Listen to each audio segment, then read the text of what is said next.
Друзі, привіт! My name is Polina, and together with Razom for Ukraine, we're celebrating the wonderful, the talented, and may I say, a dear friend of Razom, Ukrainian chef Olia Hercules. Welcome. Yeah, thank you so much. We're here in the heart of our organization, been here for 10 years, and it's so wonderful to have you, such an incredible talent, to be here with us. I want to ask you a lot of questions. Sure.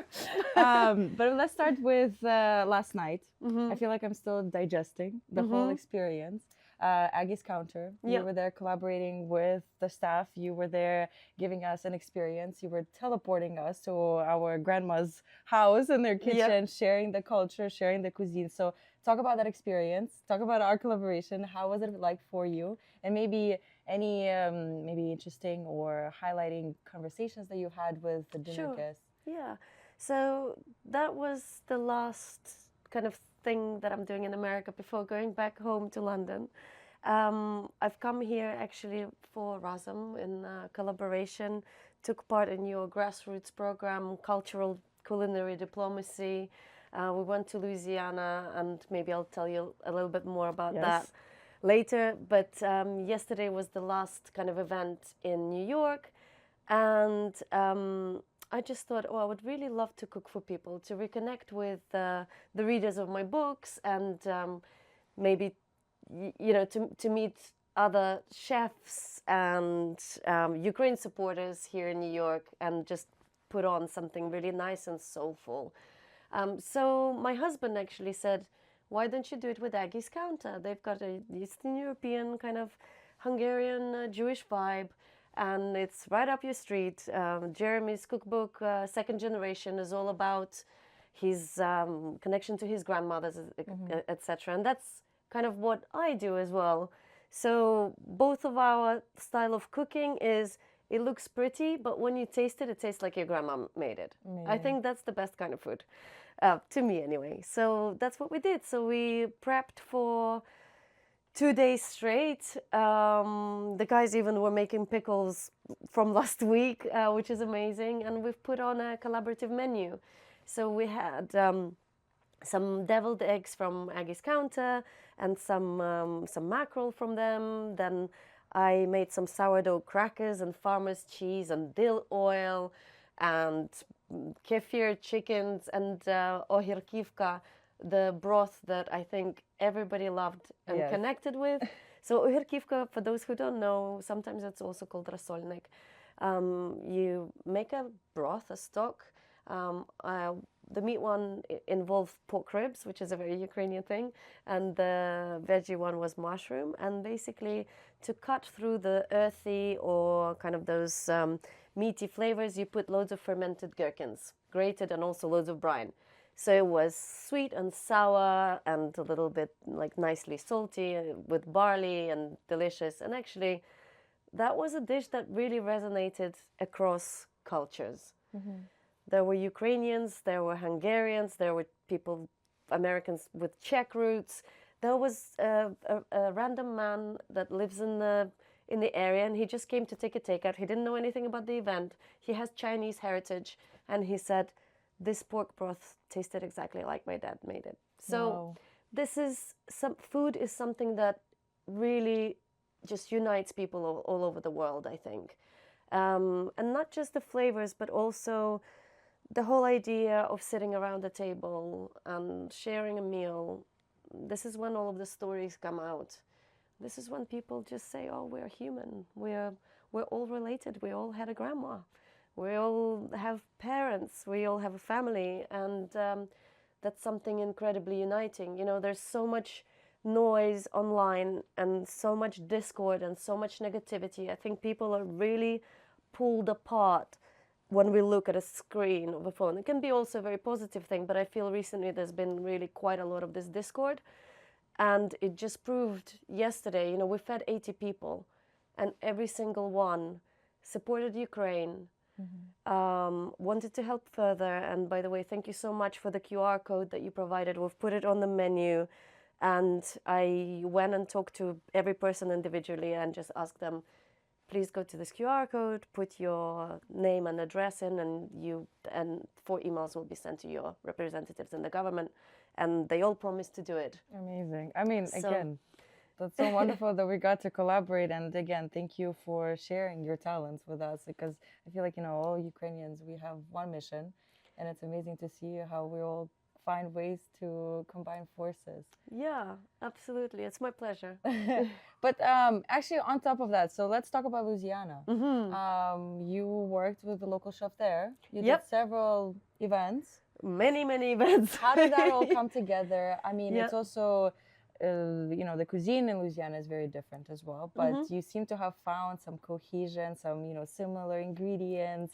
And how did you put the menu together? So talk about that experience. Sure. So first of all, I want to compliment your whole team at Razom. You are incredible, and it just shows how hard you have worked to create all of those connections that I've found in Louisiana, from Chef Hardet Harris, who I cooked with in Shreveport, to Saba Restaurant in New Orleans, Arnie Felco that helped us. I mean, the whole situation was amazingly organized, and the feeling of solidarity and positivity and this kind of inner strength and resilience, as you say, this common cause kind of unites us and makes us extremely powerful together.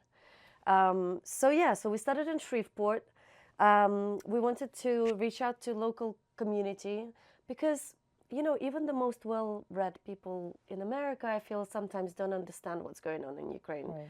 A lot of people say, oh, it's an internal conflict and a recent conflict. And it's like, nah, actually it's been going on for centuries, and it's kind of a extermination, genocidal war that's going on. So I really wanted to tell people my personal story because I feel like people can read history books, but when you talk to them about what's happening with your family, like my brother's on the front line, my dad is in Mykolaievshina, building a minesweeper out of an old tractor. My family is internally displaced. My hometown Kakhovka is still occupied, and Russian FSB officers are living in my parents' house. And I think when you tell people this personal story, they can actually, just put themselves into your shoes. And then they're more willing to send emails to their senators or whatever their political kind of beliefs. I think it's easier to see what's the good and the bad. And here it's not, it's a very black and white thing. Like, we didn't attack Russia. Russia came and waged this horrific war. In 2014 and again fully in 2022. So that was kind of one of the main things. I just really wanted to reach people through my story and, of course, through food. Because when you feed someone, as I've mentioned before, you sit down and you relax, and some synapses in your brain just fire in a very special way, and you just remember the warmth and the love from your own family, and you really can connect. And it's such a Ukrainian way too, where we've "Все за столом." Well, absolutely, yeah. So in Shreveport, we cooked for over 50 first responders. I have so much respect for first responders in Ukraine and actually all over the world. So we just thought we'll reach out to those people. So we had like chief of police, chief of the fire departments, and just firemen and policemen coming in, and women. And they were so responsive and so supportive, and quite a lot of them actually served in the military, so they understood what was going on. And we sat down at this table, we fed them dishes, local dishes from Chef Hardet, and also my Ukrainian dishes. And actually, yeah, it's where's Louisiana and where's Ukraine, but actually some of the flavors and cooking techniques or whatever were very similar. And again, that's something that just connects us on a very kind of deep level. So there was this incredible broth that Chef Hardet made with collard greens and pork. And I was just like, well, that kind of has a Rasolnik, Oherkivka vibe. And then I made these chickens covered in, marinated in kefir and loads of herbs. That was like an unusual taste for them, I think, the herbs. But we just worked together, and it was so nice. It was also really special to cook with someone, because when you cook with someone for like 6 hours, you really you can really connect and tell each other stories, which we did. And I know that I've made really a lot of friends, both in Louisiana and yesterday in New York. I've just met so many people who were supportive and who just showed so much love and solidarity with Ukraine. That's And such a beautiful way. I mean, I really hope that we can do like more statewide, travels and do these collaborations, because I think, I mean, right now it's always important to sort of create these spaces where it's spaces of solidarity, spaces of unity, where we can, either cry together or smile together and sort of just understand each other. I love asking creative people about their inspirations, the roots of their talents. But so let's talk about the food. Okay. How, when, where did the two of you meet? How did you cross paths with the culinary world? Like, how did you find yourself in this? Okay, so I grew up in the south of Ukraine, actually quite a mixed kind of family history. My mom's mom was half Ukrainian, half Moldovan, from the Bessarabia, kind of Odessa region originally. So our culinary world was very rich and diverse and beautiful. And they were all incredible cooks. Like my mom can make phyllo pastry by hand, and then like she spins it in the air like a pizzaiola and like stretches it. Like it's insane. Like my family are incredible cooks, including my dad, everyone. But I actually didn't grow up cooking. My mom and dad were like, it's a really good skill, you should really learn. So I tried, but as a teenager, my heart wasn't in it. I wanted to be out and about like any teenager. Was burning things, so they gave up on me and they said, okay, fine. Just your time will come. And then I was studying actually international relations and languages in the UK. Oh, wow. Yeah, very like different path I've taken in the end. And I had to cook for myself as a student. So I only started when I was about 19, cooking properly. And again, it wasn't always successful, but as soon as I started cooking Ukrainian dishes, I was really missing my family. Like my family remained in Ukraine. I was there on my own, in this big new world. Right. And when I started making those dishes, again, it just fired something in me, and just I felt so connected to them. You make borscht and it's never going to be as good as your mom's. Even if I'm a professional chef, I'm like, it's not the same, but it's good, but it's not as good as my mom's. I know. So, but when I started making it for myself, I just thought, okay, this is giving me so much pleasure. And when I started cooking for other people, for friends, etc., I was just like, oh, wow, this is like some kind of a drug. I'm getting so much pleasure from seeing people eat. I think it's in our DNA. Like, there's just no way, that you can't enjoy it.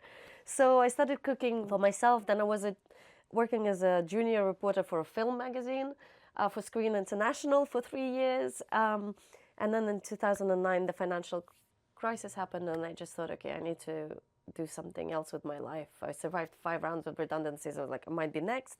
And I just thought, what do I want to do in my life? So I'm just constantly happy. So work doesn't feel like work. Obviously, you're going to work hard. Every job, whatever, even if you love, it's going to be graft. Right. But I just thought, what is it? And I thought, of course, it's cooking. Like, I just need to do it. So I retrained to be a chef in London, worked in restaurants, worked kind of like 18-hour days and all of that, the whole full experience. Then I had a surprise pregnancy, had my son, so I couldn't continue working in restaurants, but I just did everything else. I was a freelancer in food and a single mom for 4 years in London. It was tough. But in the end, an agent saw a recipe of mine that they published in The Guardian, which again, like randomly, I just sent it off and they were like, oh, Ukrainian food, that's interesting. We don't know anything about it. So the agent, it's long story short, signed me up and I wrote my first cookbook called Mamushka. And that was at the same time that the war started in Ukraine and we had the Revolution of Dignity. And I just think that people finally in the West, because Ukraine has been and still is such a blind spot on the map, and culturally, everybody just says like, oh, you're Ukrainian, so you're Russian? And I'm like, yeah, no.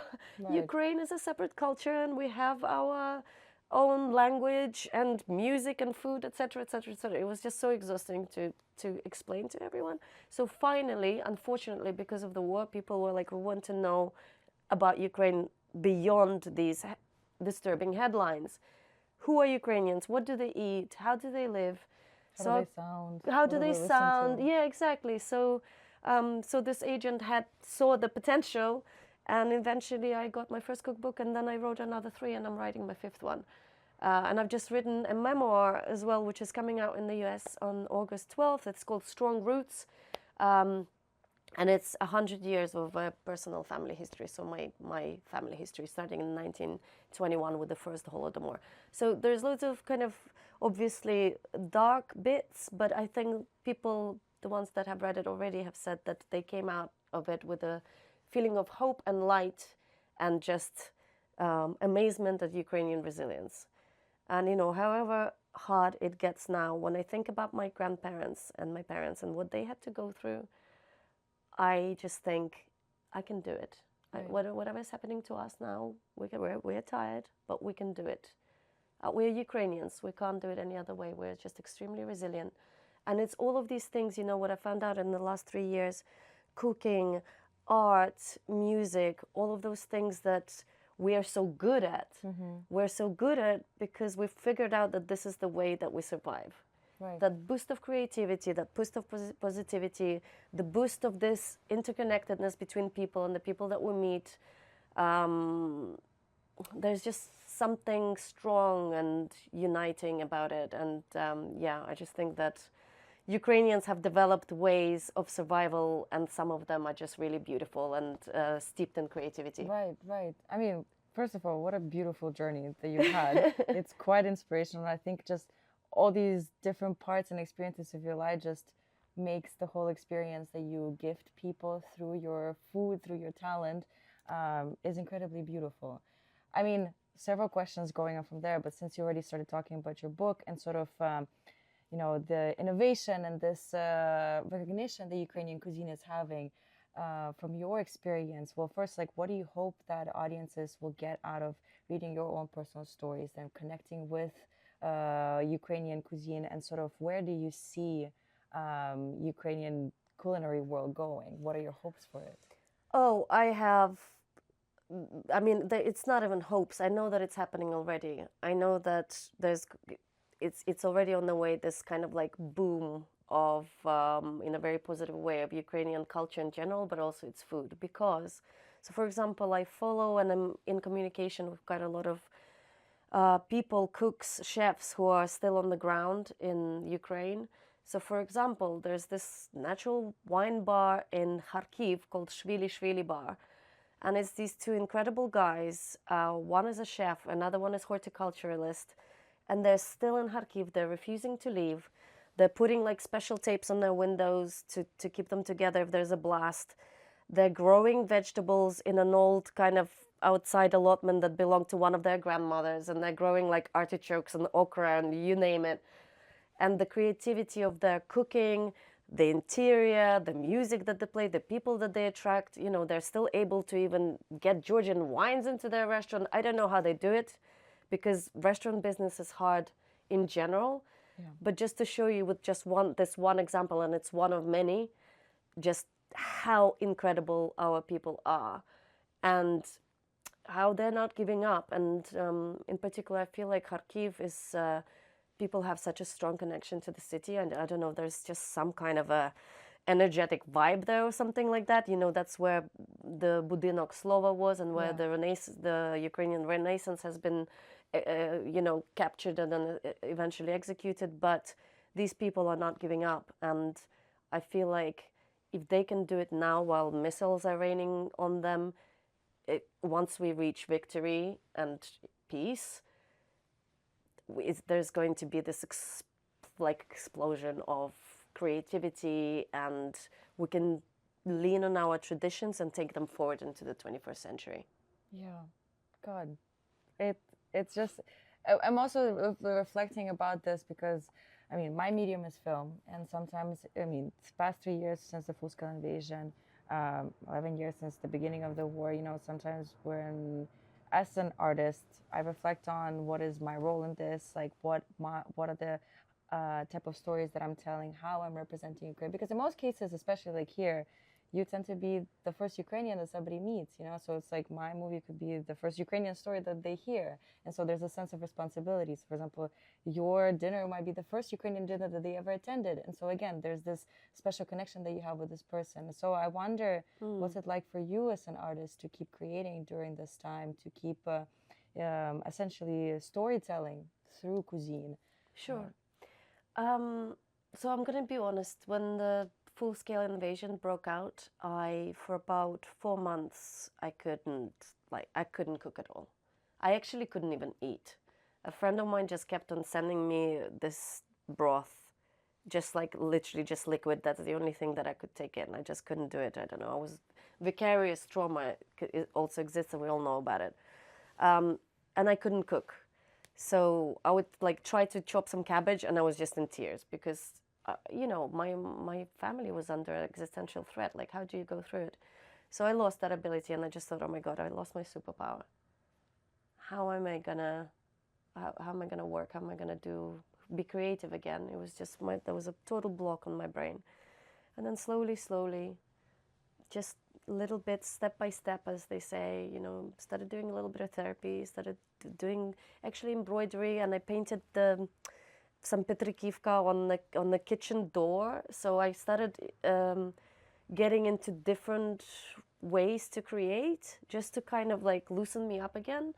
And then I just started cooking again, bit by bit, and eventually I cooked, and I realized, so I had this little bit of a forced break, but I came back stronger than ever, I feel like.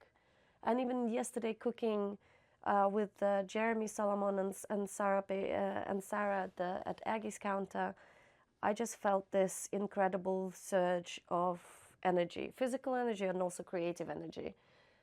And just so many ideas constantly coming into my head, and I'm like, and I can do this, and then I'm gonna do that, and and again, there's so much inspiration coming from Ukraine. So the guys in Kharkiv that I mentioned, one of them is also a food historian, and he's been doing things like finding old menus from like 1905, before the Soviet Union came, and just he has this menu from 1905 of what people cooked in Kharkiv in a restaurant, and such interesting things there. So there's just so much that cooks, artists, singers, you name it, cultural people of from the creative world. There's so many avenues and so many ways that they can boost their creativity at the moment. We just have to kind of find time for ourselves, because at the moment everybody is, as you say, it's our mission. It's taking a lot of our energy, a lot of our time, but we need to remember to just find those little pockets of time where you can do something for yourself, and this is when that creativity burst can really unfold. Yeah. I mean, it takes time to heal so that we can help heal others as well. Exactly. It's a stereotype, but that whole thing in an airplane, put a mask on first before you put it on for your child. It's a thing that we should remember always in our heads. Well, to wrap up, as we said, like carrying this responsibility of representing Ukraine for those folks, and we say this like during all of our cultural activities, like make sure that you're reading Ukrainian books, make sure that you're listening to Ukrainian music, watching Ukrainian movies. When folks are interacting with Ukraine through your events or through your dinners, what do you hope that they take away in the message? What do you hope that they take away about Ukraine? What do I want them to take away? That perhaps I really appreciate people's prayers, and I really appreciate people's kind of like inner solidarity and their thoughts and everything else. But I really would love people to also act on our behalf. Everybody all over the world, I think we're at a very weird and critical time in general. This is not just a Ukraine issue. It's all this kind of axis of evil, whatever you want to call it. There's some kind of a badness that's happening right now, that's unfolding or finally erupting and was building up. I don't know. But I would love people to act on our behalf in terms of Ukraine. So, as I mentioned before, even that QR code, go put your name in, your address, let your representatives know that you're supporting Ukraine and you know what is good and you know what is bad, and you can help us and you can help the world as well, because we're all interconnected. We live in a globalized world, and it's like a domino effect, and we really need to be conscious of it and to remember it. And of course, to just take home the beauty of our culture and to spread it around, to tell their friends. As you say, like, listen to our music, check out the movies, cook our dishes, connect with us, talk to us. That's a very important thing. Talk to people in your community, connect with people in your community, because online community is important and it can be very positive, but there's also a lot of this kind of discord, Right. and yeah, I just connect on a human level. Yeah, I mean, In real we're life. all interconnected, something that we definitely try to remind folks here too. But on that note, Strong Roots, August 12th. Can we Yes. pre-order? You please do. It really helps, especially if it's a, you know, like even though I've done cookbooks, it's my first kind of big book, 80,000 words. So Wow. yeah, it's a proper book, and I would love you to pre-order it, please, and to support and to spread the word, and you know, people will finally maybe perhaps understand our story a little bit deeper, because it's my personal story, but I think it's representative of quite a few million of Absolutely. Ukrainians. I mean, you heard it here first, so we're going to be doing that. Thank You so much for being here and working together, and I hope we can continue growing our collaboration and continue making this world a little bit more beautiful, a little bit more fed, a little bit more happy. Thank you to Razom, everyone who works for the organization and everyone who supports it. We really appreciate you, and stay strong. Be brave like Ukraine. Awesome. Cool. Yeah.